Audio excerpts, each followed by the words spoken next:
Hello, good morning everyone. আমি shiny from Netherlands. আজকের গল্পে আপনাদের সবাইকে স্বাগত জানাই। আজকের দিনটা হলো বৃহস্পতিবার আর ঘড়িতে এখন সময় ছিল সকাল ৮টা মতো।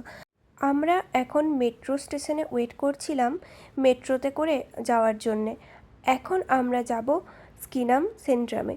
স্কিডাম এখানকার একটা সবথেকে পুরনো সিটি বলতে পারেন, যেখানে গেলে আপনি অনেক বছরের পুরনো বাড়ির স্ট্রাকচার দেখতে পাবেন। আজকের ওয়েদারটাও বেশ ভালো ছিল, তাই ভাবলাম বাড়িতে বসে থেকে আর কি করব, যাই একটু ঘুরেই আসি। আর এই স্কিডামে কিন্তু অনেক চার্চও ছিল, যেগুলো আমি আপনাদেরকে অন্য ভ্লগে দেখাবো। এখন আমরা চলে এসেছি একটা ক্যানালের পাশে, আর এখানে কিন্তু প্রচুর বড় বড় রাজহাঁস বা হাঁস দেখতে পাওয়া যায়।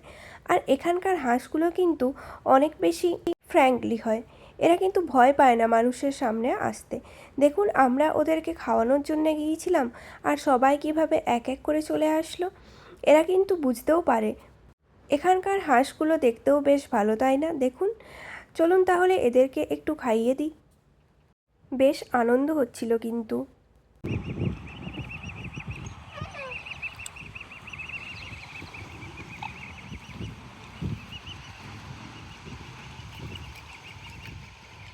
এরকমভাবে খাওয়াতে খাওয়াতে তো এত পাখি চলে এসেছিল, আমি তো মাঝখানে ভয় পেয়ে গিয়েছিলাম। দেখুন, ওখানে ওই শ্রীগল, তারপর পায়রা, এই ধরনের পাখিগুলোও চলে এসেছিলো।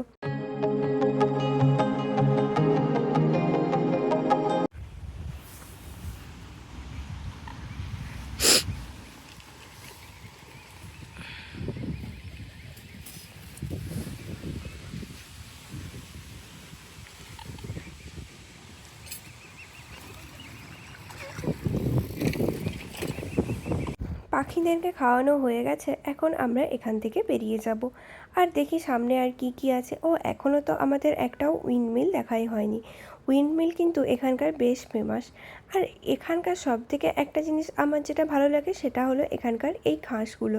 এগুলো অরিজিনালি হয় না, এগুলোকে আলাদা করে চাষ করতে হয়। মানে একবার করে তো আমি দেখছিলাম যে একটা মাঠের পুরো ঘাস তুলে দেওয়া হয়েছে আরও নতুন করে ঘাস লাগানোর জন্যে। তাহলে এগুলো নিজের থেকে হয় না, এগুলোর জন্য আলাদা করে বীজ ফেলা হয় বা চাষ যেভাবে করে সেভাবেই হয় হয়তো। আর দেখুন, এখানেও ওই একটা রেড কালারের ট্রি আছে। আর ওই দূরে দেখতে পেলেন উইন্ডমিলটা, ওটার সামনেই আমরা একটু পরে যাব। তার আগে ভাবলাম যে এই ঘাসের ওপর একটু হেঁটে আসি। আর এই রেড কালারের গাছ তো আমার খুবই পছন্দের, যেখানেই আমি দেখতে পাই সেখানেই মোটামুটি চলে যাই ফটো তোলার জন্যে।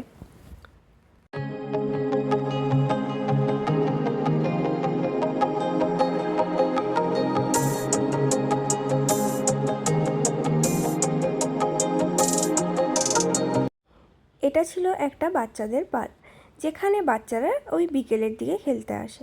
এখন তো দুপুরের টাইম ছিল, তার জন্যে ফাঁকা ছিল। বিকেলের টাইমে আসলে কিন্তু এই জায়গাটা একদম বাচ্চাদের দ্বারা ভর্তি থাকে। আর এখানেও ওই ছোট ছোট ডেজি যে ফুলগুলো, সেগুলো ফুটেছিল। এখন আমরা যাচ্ছি একটা ফরেস্টের দিকে। আপনি ভাবতেও পারবেন না যে এরকম একটা জায়গায় এরকম ফরেস্ট এখনও থাকতে পারে। আর এটা এখানে বলেই সম্ভব, কারণ এখানে মানুষের থাকার জন্যে পর্যাপ্ত পরিমাণে বাড়ি নেই, কিন্তু তাতেও এখানে গভর্নমেন্টের রুলস আছে যে কিছু জায়গা অবশ্যই ফাঁকা রাখতে হবে, যেখানে শুধুমাত্র গাছপালা বা এরকম টাইপের একটা এলাকা থাকবে, যেখানে বাড়ি করা যাবে না। তার জন্যে এখনও পর্যন্ত এরকম জায়গাতেও এতটা ফাঁকা জায়গা রয়ে গিয়েছে। নেদারল্যান্ডসের আমরা যেখানে থাকি সেটা কিন্তু একদমই মার্কেট এরিয়া, যার জন্যে এতটা ফাঁকা জায়গা আশেপাশে দেখতে পাওয়া যায় না। আর এখানে আসার পর আমি এই প্রথমবার রাস্তার এরকম কোনো পরিস্থিতি দেখলাম। এখানে তো সব রাস্তা এতটাই বেশি পরিষ্কার পরিচ্ছন্ন যে কি বলবো, এই রাস্তাটা দেখে আমার একটু অবাকও লেগেছিল। আর এখানে ছিল একটা ওই চার্চ টাইপেরই করা ছিল, যেখানে কিন্তু আবার ঘড়িও বাজছিল। দেখুন কী রকম অদ্ভুত টাইপের স্ট্রাকচার, তাই না? বেশ ভালোও লাগছিল দেখতে। এখন আমরা চলে এসেছি একটা চার্চইয়ার্ডের সামনে। আর যে জায়গাটা ছিল একদমই নিরিবিলি, আর খুব একটা বেশি লোকজন এখানে ছিল না। এই জায়গাটা দেখে তো আমার একটা কবিতার কথা মনে পড়ে যাচ্ছিল, সেই elegy written in a country churchyard, ঠিক সেই টাইপের একটা জায়গা ছিল। মানে একদম ফাঁকা, নিরিবিলি, শান্ত, স্নিগ্ধ, বেশ ভালোই লাগছিল। এখানেও একটা চার্চ করা ছিল। এটাই ছিল ওই চার্চটা যেটা আমরা এখান থেকে দেখতে পাচ্ছিলাম।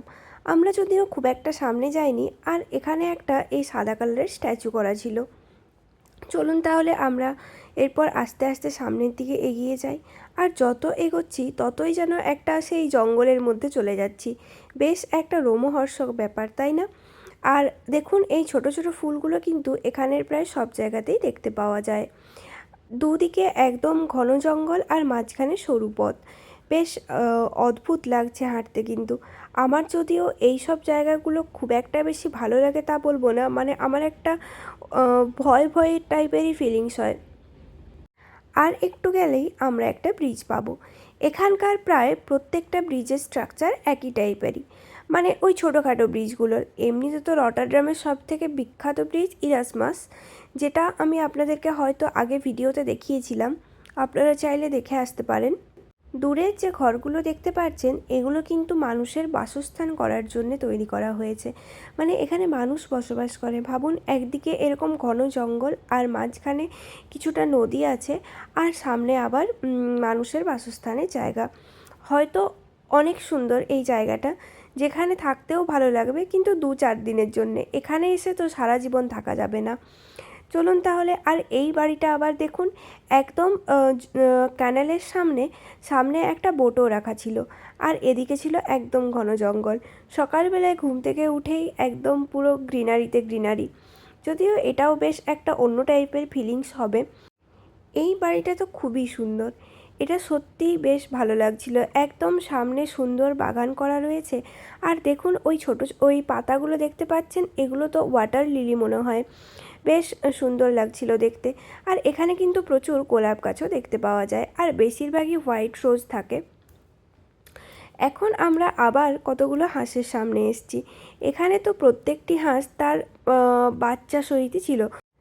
এখানে তো একটা সুন্দর বসার জায়গা করা ছিল, তো ভাবলাম একটু বসে যাই আর এই সুন্দর দৃশ্যটা উপভোগ করতে থাকি।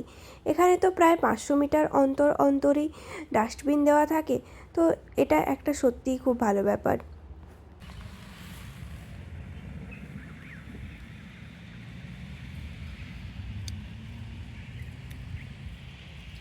প্রত্যেকটি বাড়িরই সামনে আপনি কিছুটা অংশ ফাঁকা পেয়ে যাবেন, যেখানে এনারা গার্ডেন করে বা পার্ক করে রাখে।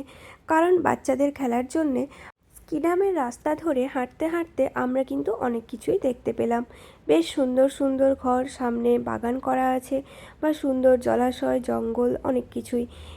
এরপর একটা জিনিস দেখলাম, সেটা হচ্ছে যে যদি ধরুন কোনো জিনিস আপনার মনে হয় যে আপনি ইউজ করবেন না, তখন সেটা আপনি বাড়ি থেকে বের করে বাইরে রেখে দিতে পারেন, যদি কারো দরকার থেকে সে নিয়ে যাবে। বা এখন আমরা এই রাস্তা ধরে হাঁটতে হাঁটতে মার্কেট প্লেসের দিকে যাচ্ছি। এখানে একটা ইন্ডিয়ান দোকান আছে, আর যেখানে ইন্ডিয়ার কিছু জিনিসপত্র পাওয়া যায়। আমাদের প্ল্যান ছিল এখান থেকে কিছু জিনিসপত্র কিনে নিয়ে বাড়ি যাওয়ারই, তার জন্যেই আজকে বিশেষ করে এই স্কিডামে ঘুরতে আসা। চলুন তাহলে আমরা দোকানের উদ্দেশ্যে যাই। আর এখানে দেখুন এই বিভিন্ন ধরনের ফুলের গাছও ছিল। আর এখানে ফুলের গাছের সাথে সাথে কিছু অরিজিনাল ছিল, আবার কিছু আর্টিফিশিয়াল ছিল। অরিজিনাল গাছ তো অবশ্যই দেখতে ভালো লাগে, তবে তাকে মেনটেন করা একটু জটিল। আর গাছের যদি কিছু হয়ে যায় তখন মনও বেশ খারাপ হয়ে যায়। তার জন্য তো আমার মনে হয় আর্টিফিশিয়াল গাছ থাকলে অন্ততপক্ষে কিছু খারাপ তো হবে না, সেটা ভালোই থাকবে। এখন আমরা বাড়ির উদ্দেশ্যে রওনা দিই, আর বাড়িতে যেয়ে রান্না করার জন্যে প্রস্তুতি নিচ্ছিলাম। আজকে বানাবো ধোকার ডালনা। ধোকার ডালনা বানানোর জন্যে প্রথমে আমরা নিয়ে নিয়েছিলাম কিছুটা পরিমাণে ছোলার ডাল, যেটা আমরা কিছুক্ষণ ভিজিয়ে রেখেছিলাম। তারপর বেশ ভালোভাবে পেস্ট করে নিয়েছি। তার সাথে দিয়েছিলাম কাঁচা লঙ্কা, জিরে। আর ওই ডালটা ভেজানো হয়ে যাওয়ার পর নরম হয়ে গিয়েছিলো, তাতেই হয়ে গিয়েছিল। এখন চলুন ওই ডালটা ভালো করে ভেজে নিই, আর তারপর ধোকাগুলো বানিয়ে নিই। প্রথমে কড়াইতে দিয়ে দিয়েছিলাম সর্ষের তেল আর পাঁচফোড়ন দিয়ে দিলে আর অন্য কিছু দেওয়ার প্রয়োজন নেই। তারপর বেশ ভালোভাবে আমরা এটাকে ভেজে নেব। ভাজতে যদিও একটু টাইম লেগেছিল, 5 মিনিট মতো বা তার থেকেও বেশি। বেশ ভালোভাবে ভাজা হয়ে যাওয়ার পর সুন্দর করে সেটিং করে নেব, আর একটা ভালো শেপ দেওয়ার চেষ্টা করব। তবে সবগুলো যে আমি ভালো শেপ দিতে পেরেছিলাম সেটা বলবো না, তবে ঠিকঠাকই ছিল। এই লাস্টের দিকেরগুলো খুব একটা ভালো হয়নি। তবুও চলুন রান্নাটা তাহলে এরপর কমপ্লিট করে নিই। প্রথমে কড়াইতে দিয়ে দিয়েছিলাম ফার্স্টেই কড়াইতে দিয়ে দিয়েছিলাম 3 টেবিল স্পুন মতো অয়েল। তারপর তার মধ্যে তেজপাতা, এলাচ আর জিরে ফোড়ন দিয়েছি। ফোড়ন দেওয়া হয়ে যাওয়ার পর পেঁয়াজ দিয়ে দিয়েছিলাম। পেঁয়াজগুলো লাল লাল করে ভাজা হয়ে যাওয়ার পর 1 টেবিল স্পুন মতো জিঞ্জার গার্লিক পেস্ট দিয়ে বেশ ভালো করে কিছুক্ষণ ভেজে নেব। তারপর ওই রোজকার যে মশলাগুলো থাকে, জিরে, ধনে, হলুদ আর লঙ্কা গুঁড়ো, ওই 1/2 টেবিল স্পুন করে দিয়ে আরও কিছুক্ষণের জন্য ভেজে নেব। ভাজা হয়ে যাওয়ার পর এটাতে দিয়ে দেব টমেটো। টমেটোটা ছোট ছোট করে কেটে হাফ দিলেই যথেষ্ট, তার বেশি দেওয়ার দরকার নেই। তারপর বেশ ভালো করে ভেজে নেব, আর ভাজা হয়ে যাওয়ার পর আগের থেকে ভেজে রাখা ধোকলাগুলো এর মধ্যে মিশিয়ে দেব। এটা রান্না হতে খুব একটা বেশি টাইম লাগে না, ওই আধ ঘন্টা মতো সময় লেগেছিল। চলুন তাহলে এরপর এই ধোকলাগুলো এর মধ্যে এক এক করে মিশিয়ে দিই। আর আমার এই রান্নাটাও এখানেই শেষ করছি। যদি আমার এই ভ্লগ আপনাদের ভালো লেগে থাকে তাহলে please do like, comment, share and subscribe. দেখা হবে পরের নতুন একটি ভ্লগে। ততক্ষণের জন্যে টাটা। Thank you so much for watching my video. Thanks.